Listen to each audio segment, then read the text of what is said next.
Insurance fraud in the UK has hit epidemic levels. It's costing us over £2 billion every year. That's almost £6 million every day.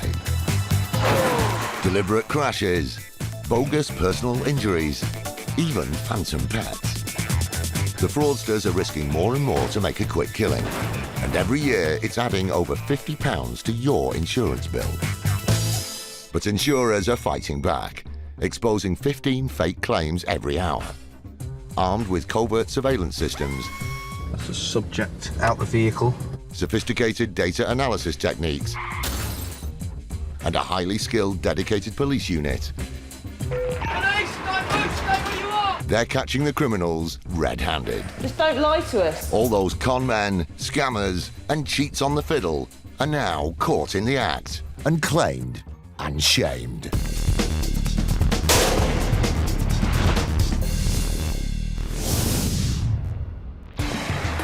Coming up, motorists find their insurance policies aren't worth the paper they're written on.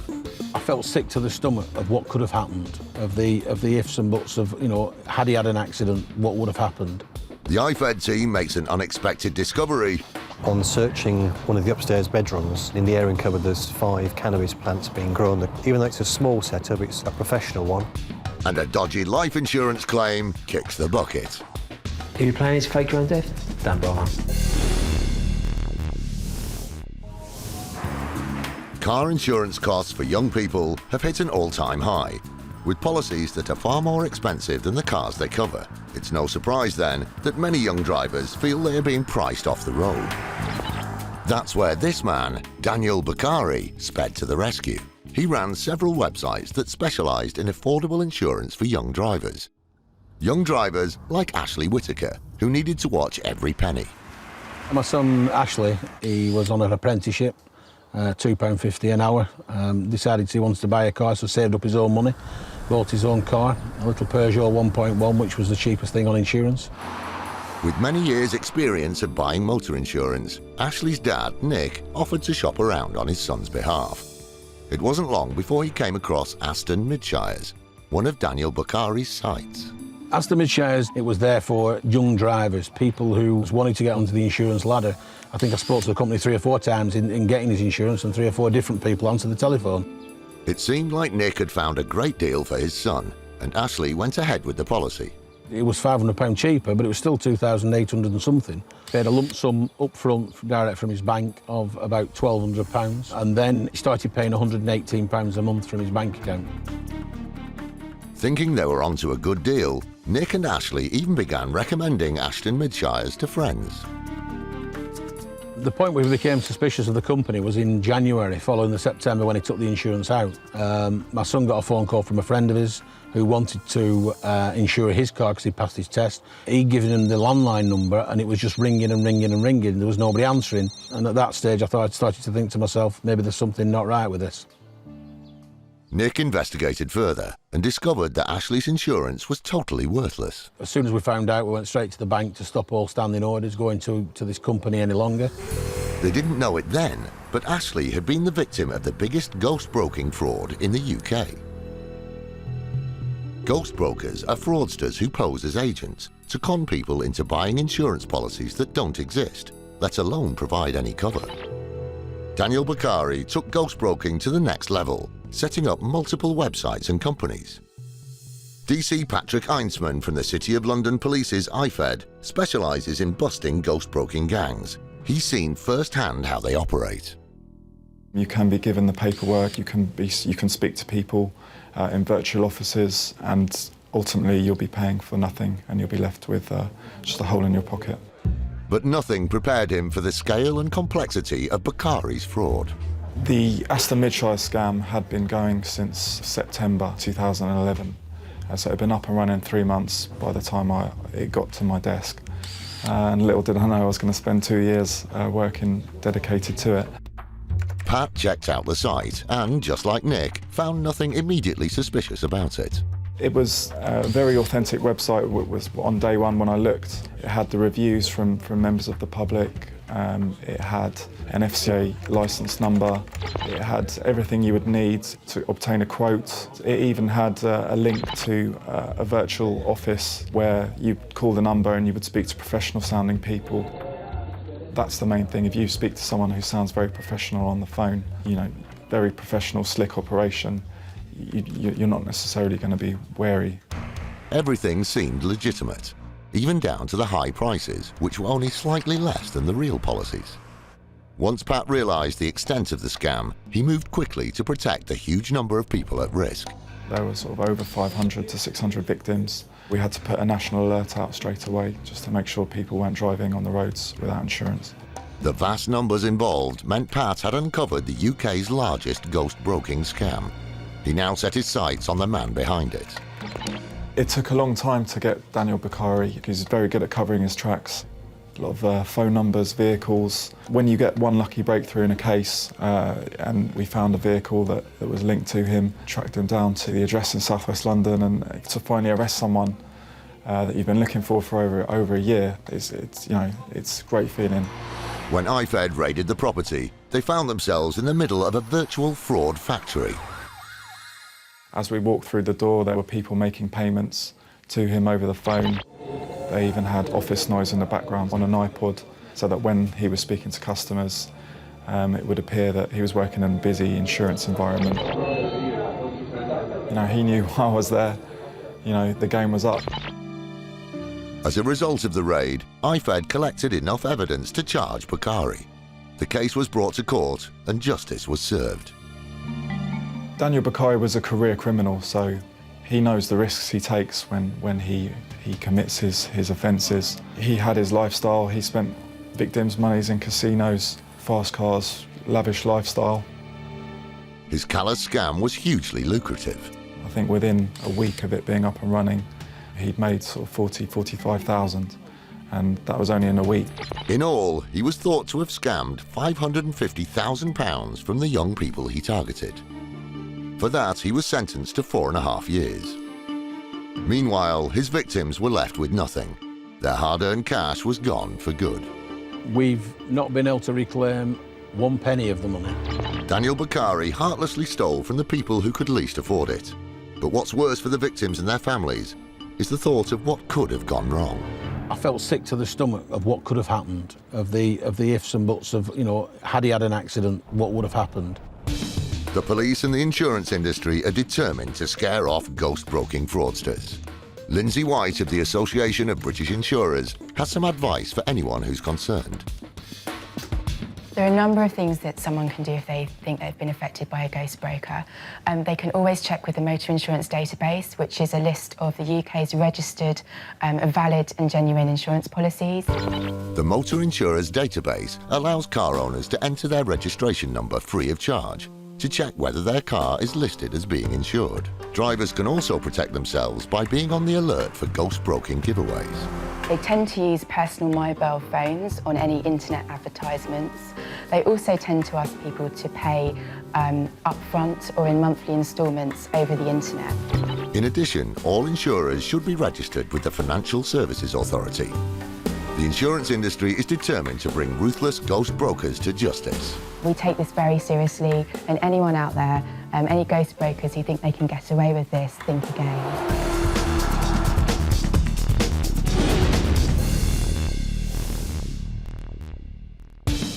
Still to come, a woman who faked her death is discovered alive and well. She's not dead, she was living in Hornchurch. And a van driver finds out why you shouldn't mess with a double-decker. Why take the chance? Buses weigh 15 tonnes. If they hit you, you're going to know about it. The Insurance Fraud Enforcement Department, or IFED for short, is an insurance scammer's worst nightmare. IFED is a dedicated team that deals with insurance fraud. Whatever insurance policy there is out there, we investigate it. There is a dedicated 40-strong unit that work 24/7, hunting down insurance fraudsters. The team was set up over 2 years ago to crack down on insurance crime in the UK. Is there anything here that shouldn't be here that we're going to find? In that time, it's made over 450 arrests and seen over 200 prosecutions. If it's a fraud, it's in insurance, then it may well come to IFED's attention and IFED will take the necessary action. Police, don't move, stay where you are! Today, DI Dominic Parkin is on the trail of suspects believed to be connected to a potentially fraudulent road traffic accident. We think this particular accident is a staged accident in a cash for crash type of fraud or scam. IFED believes that both parties knew each other and deliberately staged the accident in order to claim insurance payouts. With several passengers claiming for personal injury as well as damage to the vehicles, it was estimated that the claim could run into tens of thousands of pounds. What the insurance companies did spot is the commercial vehicle was fitted with something called telematics. And this is the vehicle fleet equivalent of a black box that's fitted in aircraft. And it showed that the commercial van, immediately prior to the accident, was circling around the area, stopping and starting. For the raid, Dominic and his IFED team have been joined by police officers from the local force. They're on their way to arrest two of the suspects and collect potential evidence. We're going to search the houses, looking for evidence of them communicating with each other. The operation involves a double raid, but Dominic is focusing on the two main suspects. The team arrive at the property. It's important for them to remain unseen until they move in to carry out the raid. We've parked our vehicles out of sight, and let's see what happens. The IFED team approaches the house. It's early in the morning, so the suspects should be at home.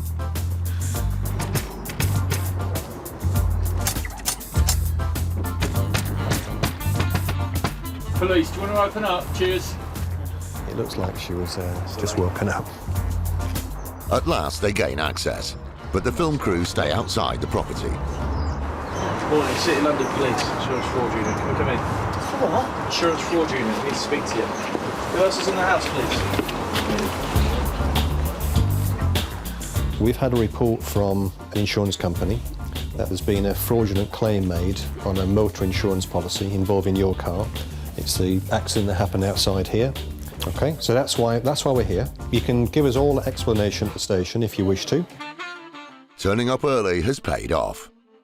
Good news, both people are in the house that we're after. We've woken her up. She was actually asleep in bed, so she was surprised to see us, and she's just getting dressed so that she can come back to the station. The IFED team begins the search for potential phone and paperwork evidence. But they soon discover rather more than they bargained for. Have a look at the airing cupboard. Is that in there? How many? 5 up there, in the airing cupboard. When we first went in this house, we noticed there's quite a strong smell of cannabis. What I thought initially was maybe the evening before they'd had a joint, but on searching one of the upstairs bedrooms, there's an airing cupboard, and in the airing cupboard there's 5 cannabis plants being grown. And even though it's a small setup, it's a professional one. I've got some pictures here. I can see the cannabis plants being grown. There's 5 there. To get rid of the smell, there's quite a good filtration system here. And there's the heat lamp above. And just here you can see the extractor pipe, which takes the strong odour out of the house. That's often the case. You'll go to find or to arrest for one thing, you discover another. But recently, we're finding these cannabis cultivation setups more commonly. Cannabis plants like these can be worth a small fortune. We've also found a biscuit tin. In there is small bags of cannabis and about 50 self-seal and plastic bags to put small amounts of cannabis in. We're just going to now dismantle this cultivation setup and also take the plants away as well to be examined to prove that the plants are cannabis. And that's another matter that they've been arrested for and be questioned later this morning. The local officers are going to deal with the drug offences, and the IFED officers will continue with the insurance fraud investigation. The search continues, and it's not long before Dominic finds potential evidence. Mobile phones have been found and seized. These will need testing to check exactly which numbers relate to those handsets. The results of the test could show whether the mobile numbers match those of the drivers involved. One of the suspects is led out from the property and is taken to a local police station for questioning. Meanwhile, there's good news from the other location. The other team, they've also had success. They have arrested their man, the van driver, as well. During their search, they got his phone, which will be of similar interest as it will be to this search and seizure here. So all in all, we've got everybody that we came out to find. We've got all the evidence that we came to seek. We've also dismantled this cannabis cultivation as well.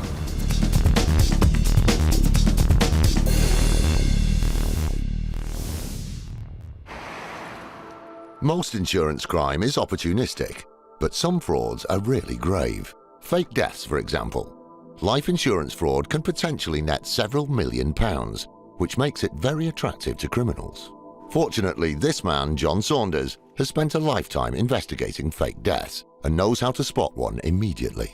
His 25 years of experience came in handy when, in 2002, he was asked to investigate the UK's most famous case of a missing person. John Darwin went missing on a canoeing trip, but his body was never found. At the time, the story gripped the nation, and 5 years later it made the headlines again when John Darwin sensationally returned from the dead. In 2007, he walked into a London police station and told officers he didn't remember a thing. For a while, his dramatic reappearance puzzled the nation. But this wasn't due to extreme memory loss.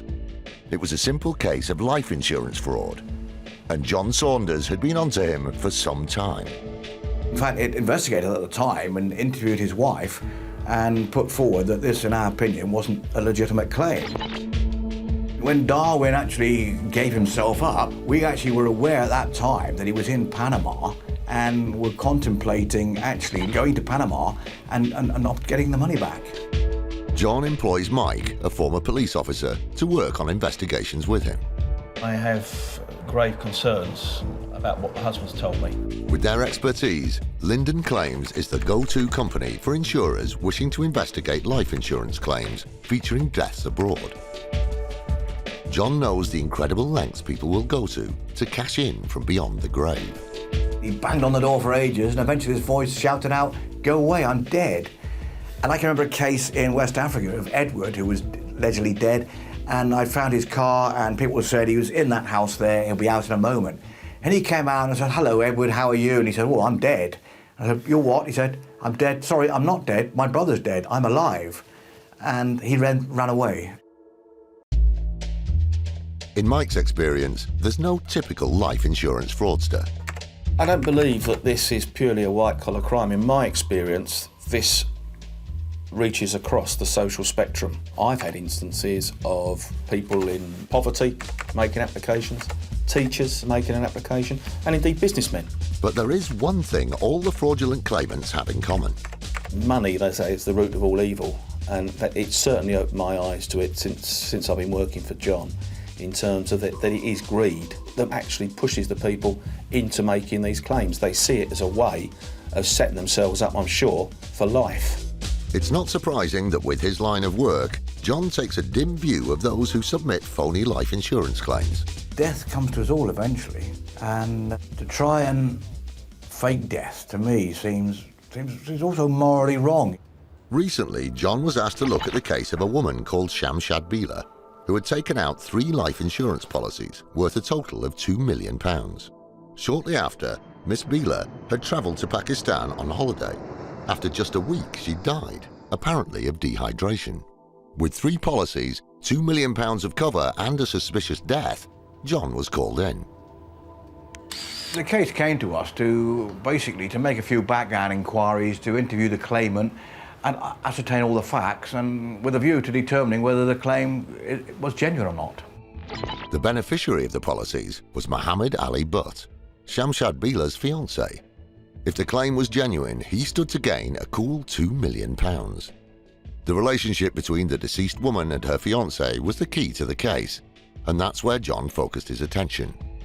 The deceased lady, Shamshad Bila, was said to be a partner in an off licence, and she wanted to leave the policy in trust for her fiancé, Mohammed Ali Butt, who was her partner in the off-licence. But he apparently wasn't to know, and it did seem a little bit strange.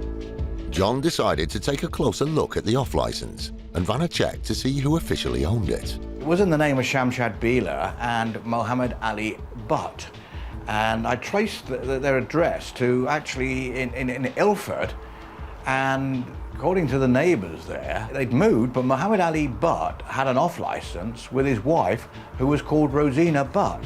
It didn't add up. John's investigation had revealed that the beneficiary was married to someone else. Mohammed Ali Butt was due to receive £2 million from Shamshad Bila, who had died in Pakistan.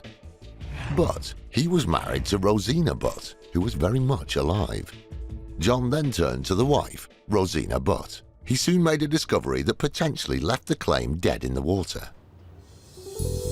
Mohammed Ali Butt's wife, Rosina, also used the name Shamshad Bila and worked at the off-licence with him. It was too much of a coincidence, and John was convinced that Mrs. Butt and Ms. Bila were one and the same person. But it was vital to back up his suspicions with hard facts.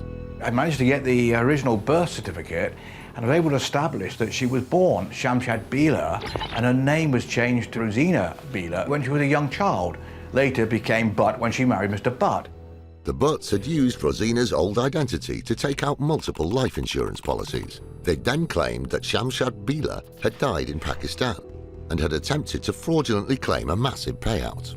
So she's not dead, she was living in Hornchurch and still running the off-licence under the name Rosina Butt, but she was also Shamshad Bila.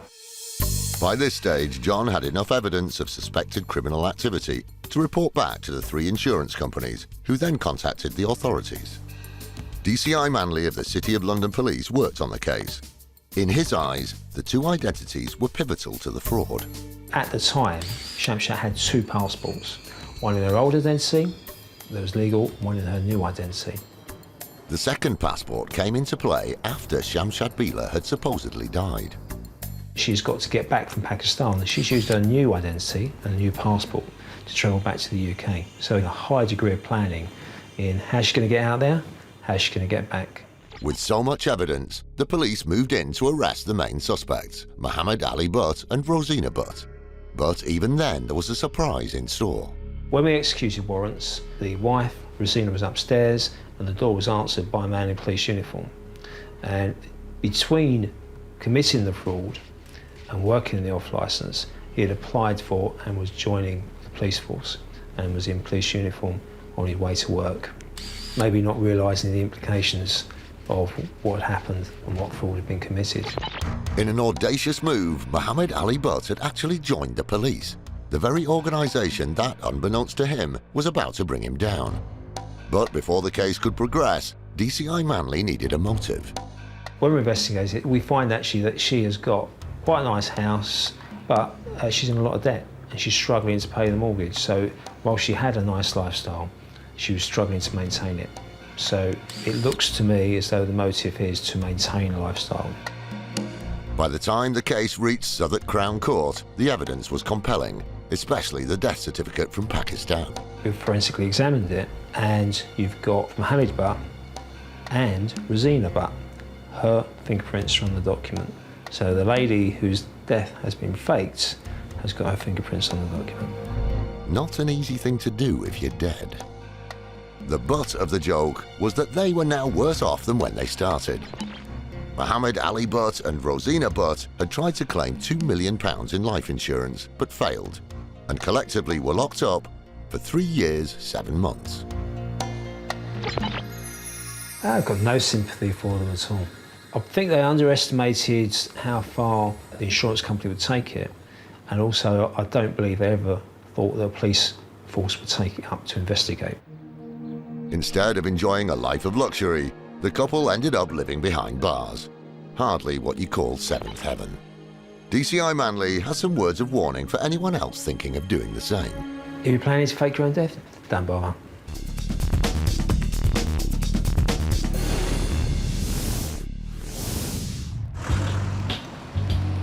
With 5.1 billion bus passenger journeys taken every year, Statistically, there are going to be road accidents. Lee Ingram of First Group knows this only too well. It's quite common that we get accidents at junctions. It's also quite common where one person gives one version of events and someone else has got a completely different version. And that's just what happened in this case. This is a case involving a vehicle pulling out of a junction in front of an oncoming bus. The van driver is saying that he's pulled out from the junction, got virtually all the way across and had to stop because of traffic. He stopped, he's alleging our bus is speeding, not been able to stop in time, which he should have done, and hit him in the rear. Lee talked to the bus driver to get his side of the story. Our bus driver is simply saying that the vehicle's pulled out as soon as it's upon him and left him no chance to avoid hitting him. This immediately called the van driver's claim into question. Lee's suspicions were also aroused by the sheer size of the claim. The gentleman was claiming for whiplash injuries to himself, also injuries to 3 passengers in the vehicle as well. So we're looking at a claim around about the £20,000 mark, including legal costs. A huge amount of money was at stake, but luckily First Group buses are fitted with state-of-the-art technology, which monitors everything. Our buses are effectively data gathering machines. We've got CCTV evidence, we've got telematics evidence, we know where a bus is at any time, what speed it's doing, and we've also taken images of everything around and on the bus. Checking out the CCTV was a no-brainer. It would settle the question of what's happened once and for all. From the version of events given by the other party, we were expecting him to casually pull out of the junction, get virtually all the way across and then have to come to a slow stop, and then the bus coming along shortly after and hitting his stationary vehicle. When we've actually looked at the footage, this is not what's occurred. He's pulled out quite quickly from the junction, across the bus who's almost upon him, and just got past the front offside of the bus when it's collided with the rear of his van. This goes completely against what the claimant was actually saying had happened. The CCTV proved the claimant hadn't been telling the truth about the accident. I don't think this gentleman is actually deliberately trying to pull out in front of an oncoming bus. I think what he's done is he's misread the distance between himself and the bus. He's gone for it to all intents and purposes and just tried to get across the road before the bus got there and failed spectacularly. Why take the chance? Buses weigh 15 tonnes. If they hit you, you're going to know about it. Not only did the claimant cause an accident by dangerous driving, he tried to blame someone else and sting them for a payout. He's then decided, well, I'm going to try and make a claim. I'll put in a version of circumstances which I think is correct, and we'll go for it and see how much we can get out of it. Needless to say, the claim was rejected, all thanks to the onboard technology. For anyone who's thinking of trying to put in a fraudulent claim or an exaggerated claim, as soon as that comes into us, you're likely to receive a copy of the CCTV footage proving otherwise. So, yeah, if you're thinking about making something up, I wouldn't bother.